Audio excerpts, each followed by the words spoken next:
Hi guys, Apple study point channel में आप लोग का स्वागत है। गाइस, हम इस वीडियो में संसाधन और विकास चैप्टर पर डिस्कस करेंगे। इस वीडियो में हम आपको बताएंगे कि संसाधन के कितने प्रकार हैं, ये किस आधार पर बांटा गया है, सभी के डिफिनेशंस के बारे में आप लोग के साथ डिस्कस करेंगे। चलिए आज के वीडियो को स्टार्ट करते हैं।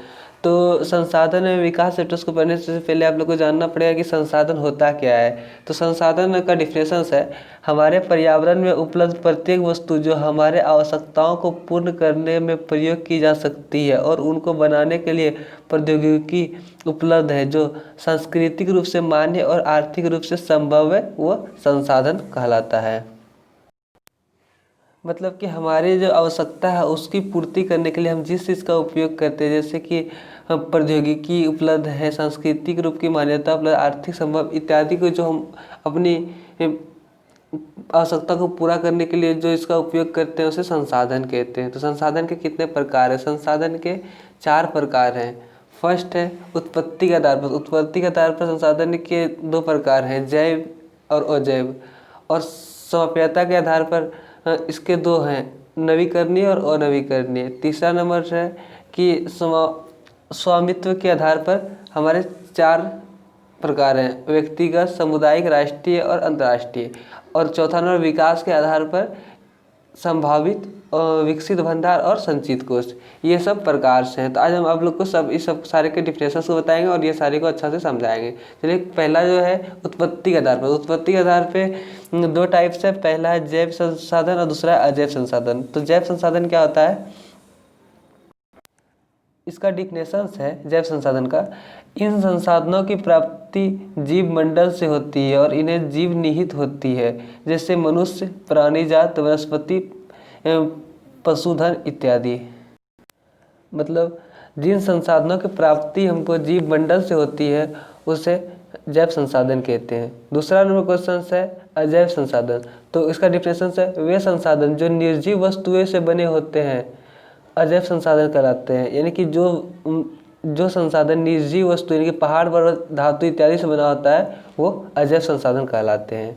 अब दूसरा नंबर चीज़, दूसरा टाइप्स है समाप्यता के आधार पर। समाप्यता के आधार पर 2 प्रकार के हैं, पहला तो है नवीकरणीय, दूसरा है अनवीकरणीय। तो पहला नवीकरणीय, उसका डिफिनेशन है वे संसाधन जिनमें भौतिक, यांत्रिक, रासायनिक प्रक्रियाओं द्वारा नवीकृत या पुनः उत्पन्न किया जा सकता है उन्हें नवीकरणीय योग्य या पूर्ण योग्य संसाधन कहा जाता है। यानी कि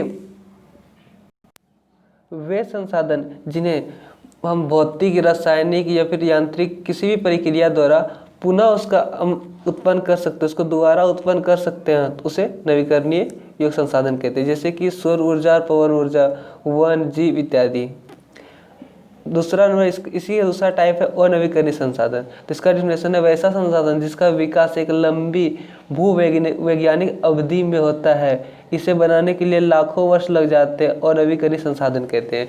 जैसे कि खनिज, जीवाश्म इत्यादि। यानी कि वैसा संसाधन जिसको बनाने के लिए हमें बहुत समय लग जाता है, 100 साल 150 साल लग जाते हैं जिसे बनने के लिए, उसे अनवीकरणीय संसाधन कहते हैं। जैसे कि तेल हुआ, खनिज हुआ, जीवाश्म हुआ, इसे बनने में 100 से 150 साल लग जाते हैं।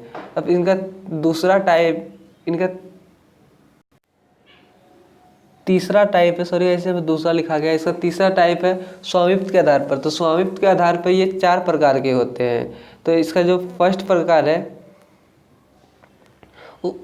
उसको कहते हैं व्यक्तिगत संसाधन। तो व्यक्तिगत संसाधन क्या होता है? तो व्यक्तिगत संसाधन का डिफिनेशन होता है वैसा संसाधन जो किसी निजी व्यक्ति के स्वामित्व में होते हैं, व्यक्तिगत संसाधन कहलाते हैं। मतलब व्यक्तिगत संसाधन का मतलब हुआ वैसा संसाधन जिस पे किसी एक व्यक्ति का अधिकार हो या फिर किसी व्यक्ति का खुद का हो, उसे स्वामित्व, इसे व्यक्तिगत संसाधन कहते हैं। जैसे कि बाग, तालाब, कुआं किसी एक पर्सनली एक आदमी का होता है, इसे व्यक्तिगत संसाधन कहते हैं।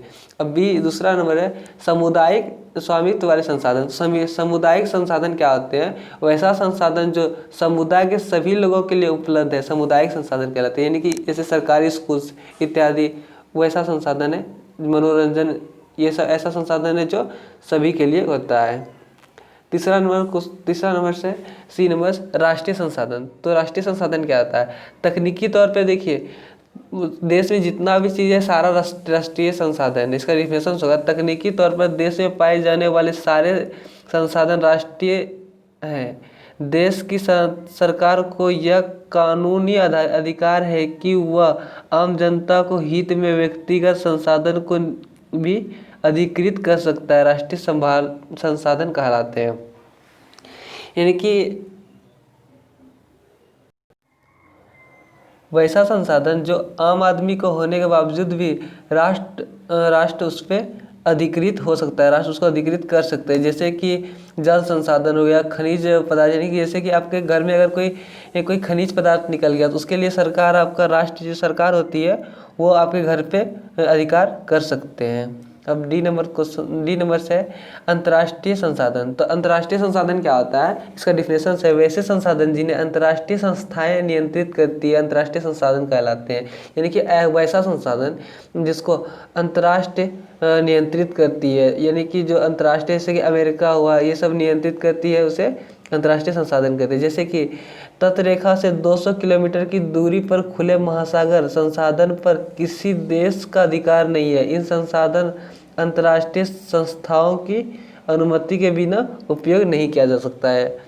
ठीक, तो लास्ट है विकास के स्तर पे। यहाँ पे 4th होगा, 3 लिखा गया है विकास के स्तर पे। तो विकास के स्तर पे पहला टाइप है संभावी संसाधन। तो संभावी संसाधन क्या होता है, इसका डिफिनेशन है वे संसाधन जो किसी प्रदेश से विद्यमान होते हैं परंतु इसका उपयोग नहीं किया जा सकता है, संभावी संसाधन कहलाते हैं। जैसे कि भारत के पश्चिमी भाग विशेषकर गुजरात और राजस्थान में पवन और सौर ऊर्जा संसाधन की अपार संभावना है परंतु इसका सही ढंग से विकास नहीं हुआ है, इसे संभावी संसाधन कहते हैं। बी नंबर से विकसित भंडार। तो विकसित भंडार क्या होता है, इसका डिफिनेशन है पर्यावरण में उपलब्ध वैसा पदार्थ जो मानव की आवश्यकता की पूर्ति कर सकते हैं परंतु उपयुक्त प्रौद्योगिकी के अभाव में यह पहुंच से दूर है। इस प्रकार के संसाधन को विकसित भंडार संसाधन कहते हैं। मतलब इसका मतलब हुआ यानी कि वैसा संसाधन जो मानव की आवश्यकता का पूर्ति कर सकते हैं लेकिन कुछ जो प्रौद्योगिकी के अभाव के कारण से यह अभी संभव नहीं है, उतना इसका उपयोग नहीं किया जा सकता है। जैसे कि ऑक्सीजन और हाइड्रोजन के यौगिक का। ठीक, लास्ट है संचित कोष। तो यह संसाधन भंडार का ही हिस्सा है, इसे उपलब्ध तकनीकी ज्ञान की सहायता से उपयोग में लाया जा सकता है परंतु इसका उपयोग होना प्रारंभ नहीं हुआ है। जैसे नदी के जल को विद्युत पैदा करने में उपयोग में लाया जा सकता है। गैस इसका दूसरा पार्ट का भी वीडियो हम अपलोड कर देंगे और इसका आप लोगों को क्वेश्चन आंसर चाहिए तो आप लोग कमेंट्स कीजिए, हम इसका क्वेश्चन आंसर्स भी अपलोड कर देंगे।